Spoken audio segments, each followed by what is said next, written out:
All right, let's jump right in. Imagine there was a master plan, a literal worldwide roadmap designed specifically to make sure our planet and everyone on it could be healthy, safe, and prosperous. Sounds pretty ideal, right? Well, that is exactly what the Sustainable Development Goals, or the SDGs, are all about. Welcome to this explainer. Let's dive into it. So, you might be wondering, is there really a worldwide roadmap to literally save the planet by 2030? I mean, it kind of sounds like the plot of a sci-fi movie, doesn't it? How does humanity actually plan to solve its absolute most pressing, mind-bogglingly complex challenges in just a few short years? Well, believe it or not, the blueprint actually exists. There is an agreed-upon international framework to guide us. And the magic number here is 2030. Back in 2015, leaders from practically every single country in the world gathered at the United Nations. They took a hard look at the state of the globe and set this critical deadline.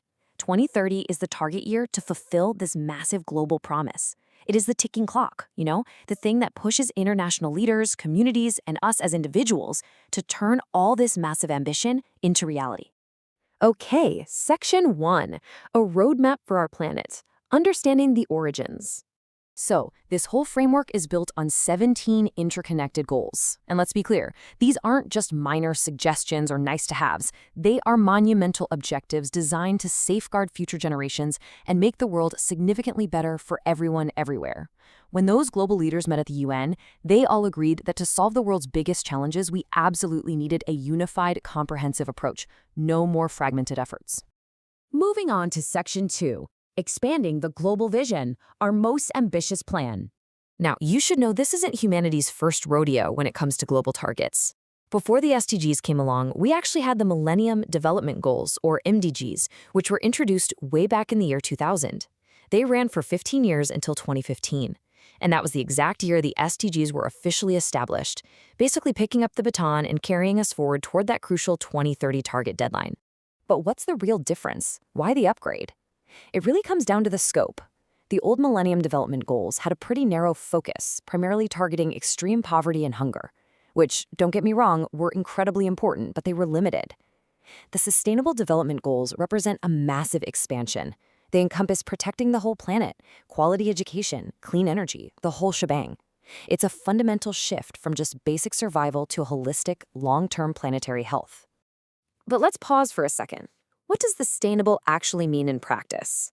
Essentially, it means meeting our needs today without bankrupting the future. We can't simply consume and build recklessly right now and then leave an empty, exhausted world for the next generation to deal with.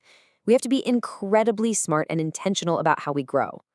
And we actually achieve this through 3 balancing pillars.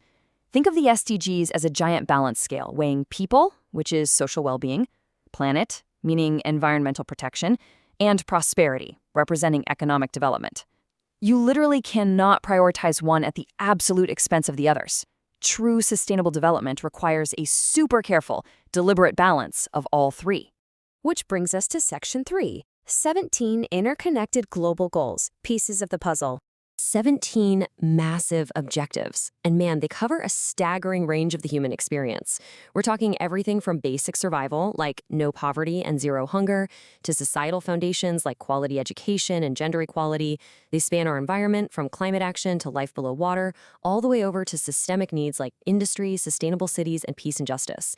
It is quite literally humanity's entire operating system mapped out on one single roadmap. But honestly, here's the absolute most fascinating part.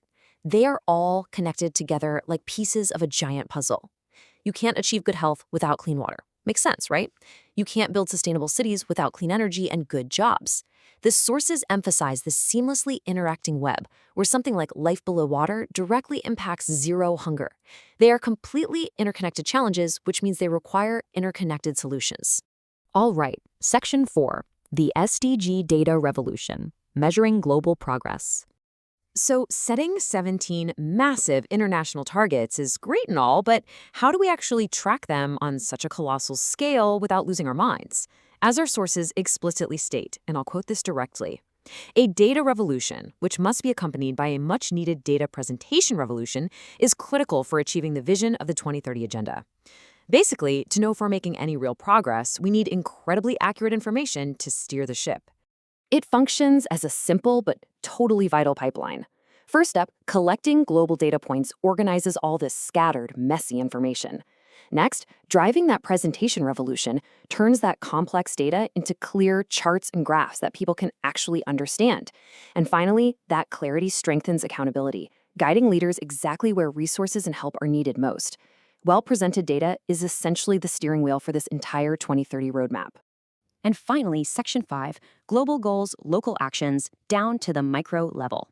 Now we're zooming way in, past the UN, past the global governments, right down to you. Because even though these targets are totally international in scope, individual local actions are the essential fuel. You are a global citizen. Every single time you recycle, conserve energy, or make a sustainable choice, you aren't just doing some nice local chore. You are actively participating in achieving a massive global roadmap. It's literally a direct ripple effect. Let's say step 1 is you simply conserving water locally in your own home, maybe taking a shorter shower or finally fixing that leaky faucet. Step 2 is that simple localized action rippling upward to directly help fulfill SDG 6, clean water and sanitation on a global scale. The whole global roadmap simply does not work without the local engine pushing it forward. So the clock is absolutely ticking toward 2030. We have the roadmap, we have the 17 goals, and we understand those 3 pillars of people, planet, and prosperity. But at the end of the day, the ultimate variable is human action, your action. So as a global citizen, what local action will you take today to shape our 2030 reality? The future is quite literally in our hands. Thanks so much for joining me on this explainer, and I'll catch you next time as we continue to break down the ideas that shape our world.